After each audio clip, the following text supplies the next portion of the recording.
Chacun d'entre nous a une certaine fierté d'être juif. D'habitude, il aime son peuple, il comprend qu'il fait partie d'un peuple qui a 3500 ans d'histoire, un peuple qui a un destin unique. Comme on le dit chaque soir du Seder, chaque génération se lève pour nous anéantir, et ça n'arrête jamais. Chaque génération, quelqu'un se lève, ça n'arrête jamais depuis 2500 ans, qui a comme projet l'anéantissement du peuple d'Israël, et Dieu nous sauve de leurs mains. Aujourd'hui, on revient en terre d'Israël, c'est extraordinaire, on vit vraiment les prophéties écrites il y a 2500 ans, annonçons cela. Le problème est que nous sommes un très petit peuple. Nous sommes à peine, je ne sais pas clair combien, on va dire 15 millions de juifs, si on est gentil. On aurait dû être aujourd'hui bien plus. Les livres de démographie disent qu'on aurait dû être aujourd'hui 560 millions de juifs normalement. Et pourquoi on est si peu ? Une petite partie, très petite, quand même c'est des millions massacrés. L'immense majorité assimilée. Assimilée. Pourquoi on s'assimile ? On vit dans un milieu non juif, ou même on va dire juif mais non pratiquant, et on n'a pas les bons arguments, on n'a pas les bases juives nécessaires pour faire face à l'argumentation entre guillemets du monde non juif qui nous entoure. Quand je dis non juif, c'est pas seulement non juif en tant que non juif, mais on peut être un juif vivant d'après la mode occidentale, avec les arguments occidentaux, donc je parle des arguments. Et l'homme est sociable, l'homme est influençable. Donc s'il n'a pas de réponse valable à cela, donc il est influencé. Alors, il commence à faire un moitié-moitié. Il ne va pas manger de porc, mais il va manger un McDo fish, et puis on va en boîte, mais on ne fait pas tout, et pas avec n'importe qui. Les juifs non, les goïs oui, les goïs non, les juifs oui, chacun avec sa... Bon, ça tient une génération, deuxième génération, il y a encore moins, et troisième génération, on s'assimile et terminé. Et dans toutes les familles juives aujourd'hui, on peut dire, l'extrême majorité de familles juives qui aujourd'hui, il y a beaucoup d'assimilation. Rares sont les familles qui peuvent dire, chez nous, c'est que des juifs, entre juifs, terminé. Le pire ennemi du peuple juif, c'est l'assimilation. Je ne parle pas du côté violent et terrible, mais justement, si j'en fais abstraction, Hitler, d'accord ? Encore une fois, je ne parle pas de ce qu'il a fait, parce que ce qu'il a fait, c'est terrible, d'accord ? Je parle au niveau des dégâts dans la population du peuple juif.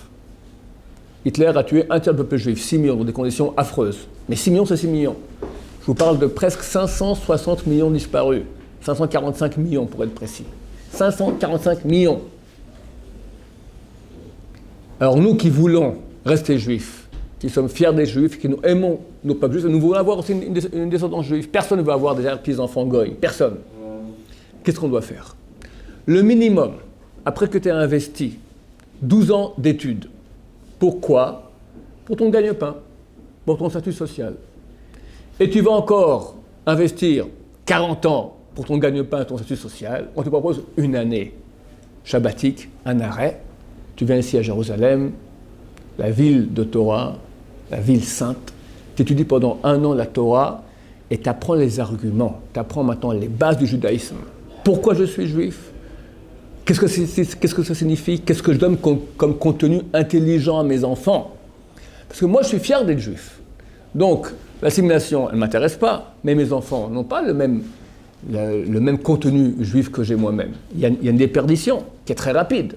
Donc, si je ne vais pas leur donner le contenu nécessaire, à tous les coups, il faut bien comprendre, mes petits-enfants sont goy. C'est clair, il n'y a pas de miracle. Si je ne donne pas un contenu solide à mes enfants, pourquoi on est juif ? C'est quoi la Torah ? Où est la logique de la Torah ? Où est l'intelligence de la Torah ? Qu'est-ce qu'elle veut la Torah ? Quel est mon but sur terre ? Pour ça, il faut une année de yeshiva. Ce n'est pas un luxe, c'est nécessaire pour survivre en tant que juif. Ça passe avant tout. Parce qu'entre notre gagne-pain, je ne dénigre pas le gagne-pain, mais tu as toute ta vie ton gagne-pain. Tu as eu Torah et Torah encore. La survivance de toi, de ta descendance, ou toi-même peut-être déjà, mais surtout ta descendance, c'est super important. Quelqu'un me dira, mais je peux aussi avoir des cours par-ci par-là, rien à voir. C'est comme comment il s'appelle là-bas, pas panoramique, il faut tremper dans la potion pendant un petit moment. J'appelle ça le principe spaghetti. Si quelqu'un veut faire des pâtes, alors il met l'eau à bouillir pendant 2 heures. Pardon, excusez-moi. Il met l'eau pendant 2 minutes. Et après, il éteint. Et dans une demi-heure, de nouveau, il met l'eau à bouillir pendant 2 minutes. Et puis, il éteint. Et comme ça, toutes les demi-heures, il allume le gaz pendant 2 minutes. Au bout d'une journée, l'eau sera tiède. Au mieux. Et les pâtes, pas cuites. Tu fais un cours pendant une semaine, tu fais 2 cours par semaine de 1 heure. Tu allumes le gaz pendant 2 minutes, après tu éteins pendant 3-4 jours. De nouveau, tu allumes, tu éteins. Tu ne pourras jamais franchir le cap minimal du juif qui n'est pas analphabète, ça veut dire savoir lire une page de Gemara. La Gemara, c'est ce qu'on a reçu de Dieu pour survivre en exil. Celui qui sait lire la Gemara, il est autonome partout. Un juif qui sait pas lire la Gemara, il est analphabète. Il peut aller à des cours, mais il est toujours dépendant, il ne comprend pas toujours tout, il ne peut pas. Sa femme lui pose une question, il ne sait pas où regarder, il faut appeler le rabbin, pas toujours on peut un rabbin sous la main. Son fils pose une question, il ne sait pas quoi répondre.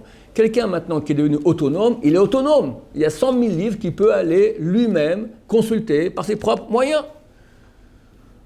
Et ça, pour arriver à franchir ce mur, il faut une année d'études.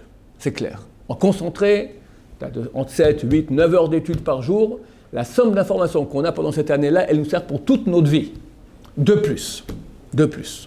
Comme dit le roi David, comme les flèches, c'est dans les Télim, dit le roi David, comme les flèches dans les mains de l'archer, ainsi sont les jours de la jeunesse. Quelqu'un fait du tir à l'arc ici?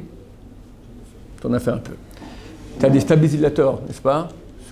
Tu tiens ton arc, tu as des stabilisateurs pour pas trop trembler. Et pourquoi c'est un problème de trembler? Parce que si tu trembles un tout petit peu, tu dévies d'1 millimètre. Je vais dire, ok, c'est pas énorme, 1 millimètre.